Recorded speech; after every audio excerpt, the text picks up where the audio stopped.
Saudações texianas, meu nome é Rafael, bem-vindo ao canal Multiverso 38 e hoje eu estou aqui para dar uma indicação de leitura. Eu separei esses dois materiais por um simples motivo. São materiais que não possuem uma periodicidade mensal, que não obriga o leitor a continuar comprando as histórias mês a mês, e elas possuem histórias fechadas, arcos fechados, não só histórias como arcos fechados. Essa daqui, por exemplo, que é a Tex anual, como o próprio nome diz, ela sai uma vez por ano só. Então, essa daqui é a número 22, ela não depende das leituras das edições anteriores. São 22 anos que essa edição aqui está saindo. Ela começou, se eu não me engano, no finalzinho dos anos 90 e ela apresenta ainda histórias inéditas, tá? Para quem não é leitor corriqueiro, quem nunca leu alguma história do personagem, isso aqui não significa nada. O fato também da história ser inédita ou não quer dizer que a história seja recente, Pode ser uma história muito antiga, lá do início da publicação do Tex, só que nunca havia sido publicada antes aqui no Brasil, tá? Então isso pode acontecer, mas não é o caso aqui. É uma história inédita que não foi publicada em nenhum outro formato, nenhuma outra edição, seja pela Mitos, ou qualquer outra editora.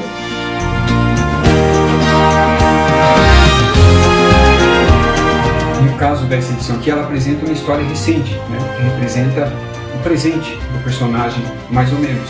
Então você não vai ter aqui, por exemplo, diálogos datados, ou nem histórias que, mesmo que ela seja recente, que dependa de você ter lido algum outro material para entender um evento que tenha ocorrido antes. O próprio editor, ele faz esse trabalho. Quando há alguma referência, ele cita, isso aconteceu, tal coisa. Inclusive, tem referências aqui que ainda vão sair, que o próprio editor avisa. Essa história ou esse acontecimento vai sair em tal mês desse ano, por exemplo, de 2021.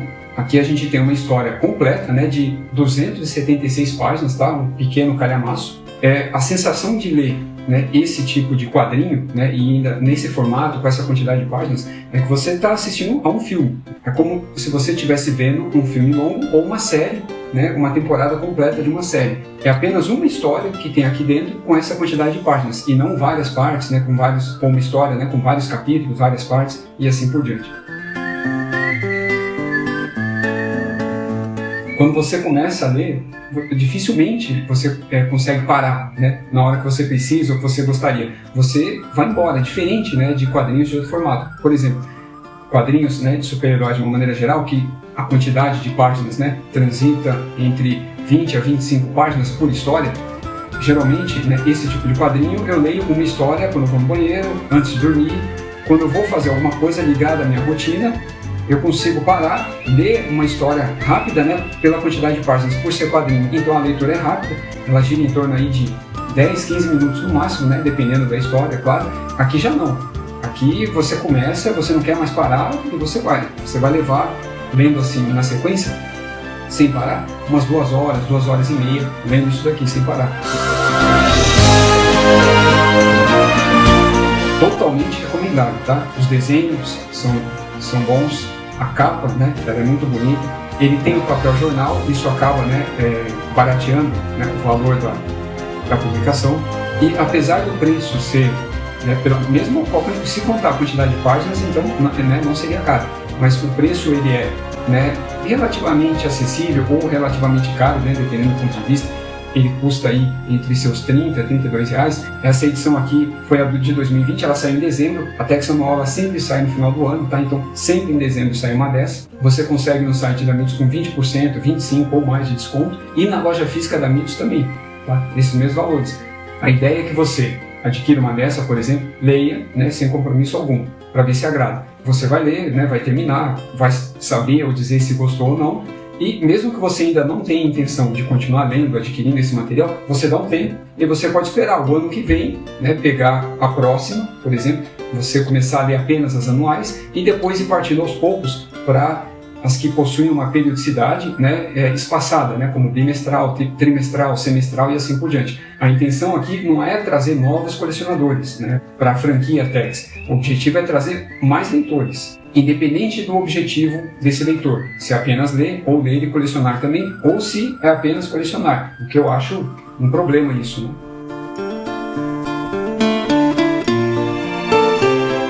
A outra sugestão é a Tex Platinum. Essa daqui é uma edição bimestral, diferente da anual, ela não concentra histórias inéditas, né? O que ela faz? Ela junta arcos, né, de histórias de edições mensais, né, ou algum outro tipo, né, de periodicidade da comunicação, e aí condensa em um arco só, né? Ou seja, ela pega edições que tem várias partes, né, ou vários capítulos, ou mais de uma história e condensa em uma mesma edição, transformando em um arco só. Ela ainda pega um outro exemplo ainda. Ela pega uma história, né, que ela se conclui, beleza.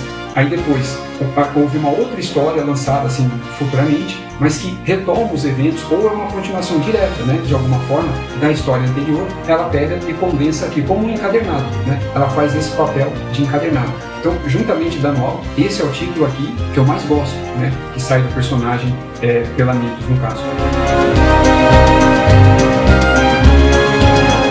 Então aqui a gente vai ter uma edição bimestral, né, como eu falei, da periodicidade dela, de 228 páginas, tá? Já é uma história, né, que você não vai conseguir ler num tapa só, e diferente da anterior, aqui serão duas histórias, tá? Você tem duas histórias e também é uma forma interessante da pessoa conhecer o ritmo, né, das histórias do Tex. São histórias, né, pela quantidade de páginas, com mais de 100 páginas cada uma, e ela vai te permitir conhecer formatos diferentes das histórias, né, do personagem, mesmo que ela siga mais ou menos a mesma tendência, né? Ela é diferente de outros personagens, né? Seja da Bonelli, outras editoras italianas e europeias.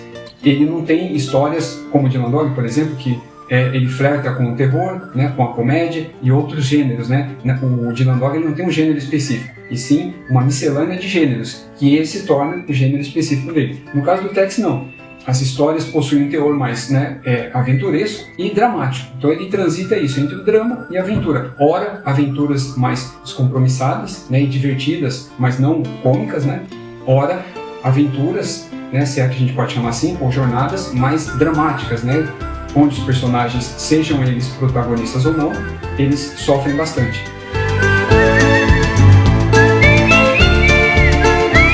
Tanto para você que é leitor e colecionador, ou os dois, ou um de cada apenas, é interessante que você leia a maior quantidade possível de histórias de gêneros diferentes.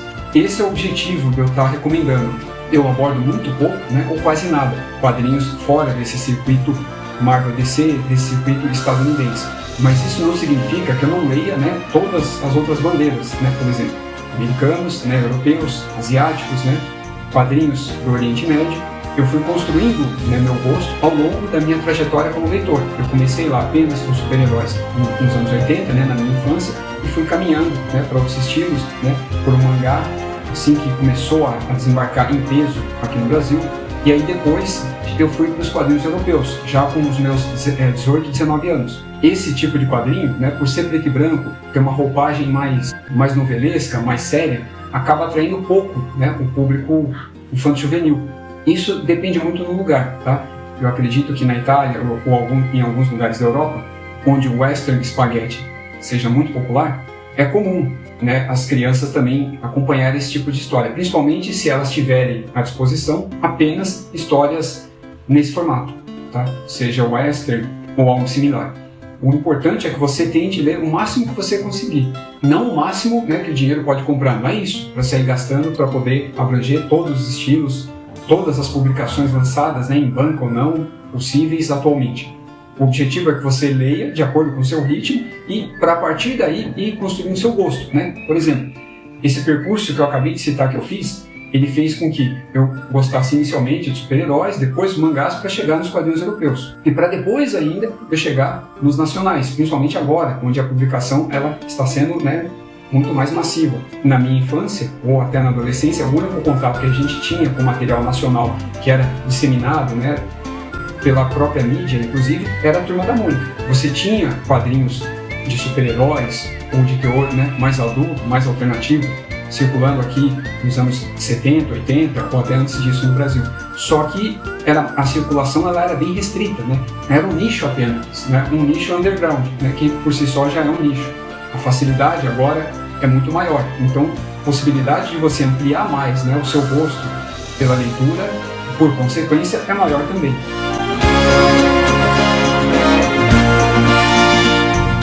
Então o objetivo aqui é que você que nunca leu ou leu pouco, dê uma chance com materiais mais simples que não te obriguem a ler ou a comprar todos os meses e que não seja tão caro devido ao acabamento. Esse daqui, ele tem um preço praticamente semelhante a das HQs mensais, que não possuem capa dura, só que esse material entrega muito mais leitura, né? Uma quantidade de páginas maior e, por consequência, uma quantidade de leitura maior. Ele te prende muito mais, porque é um tipo de leitura, como eu falei, parece que você está assistindo um filme, né? Ou uma série, vendo a temporada completa de uma série toda de uma vez, ou lendo, né, um livro. A diferença é que o livro, muitas vezes, ele começa bem e aí ele tem uma barriga enorme no meio e aí termina bem, né? O quadrinho, pelo menos esse formato, ele procura evitar isso. Então ele tem aquele começo bem e ele procura manter essa linha, né? Essa é uma característica comum dos quadrinhos europeus e é o formato que a Bonelli, né, a editora, no caso, segue também. Não só com o Tex, mas com os outros títulos, né, as outras franquias da própria editora.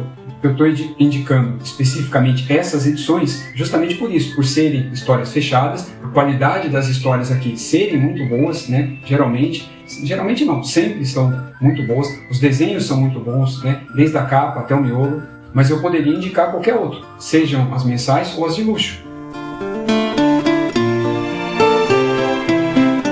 O Tex, ele tem uma linha editorial imensa dentro da própria Mitos e fora dela, aqui no Brasil. Para vocês terem uma ideia, eu vou citar só por cima aqui os títulos que saem atualmente pela Mitos: Tex Especial Colorida, Tex Coleção, que são republicações da Tex, Tex Edição Histórica, Tex Ouro, a Tex, Tex Wheeler, são histórias voltadas para a origem do personagem, não são, apesar da temática, não se tratam de histórias antigas, né? Muito pelo contrário, essa é uma das linhas, se não a mais, né? Linha editorial mais nova do personagem. Fora, ainda pela Mitos, as graphic novel, a Tex Gigante e outras publicações da editora. Fora da Mitos, atualmente, a gente tem ainda as publicações da Panini, que ela começou recentemente. Por enquanto, foram 2 volumes lançados. Porém, eu já tenho que deixar avisado aqui que não são histórias inéditas, tá? E além da Panini, a gente tem a coleção que terminou agora, no final de 2020, que é a da Salvat, né? A Tex Gold. Uma coleção muito bonita, né? Que forma uma lombada. A edição número 1 veio com pôster, capa dura, papel couché, colorizada, não possui histórias inéditas também. Teve uma fase polêmica, né? Porque ela havia sido cancelada, depois voltaram atrás e aí decidiram continuar, só que ela ia terminar antes do previsto, e depois voltaram atrás de novo, e aí continuaram até o número 60 e terminaram. Então foi isso, essas foram as indicações de leitura de hoje e nos encontramos no próximo vídeo. Grande abraço!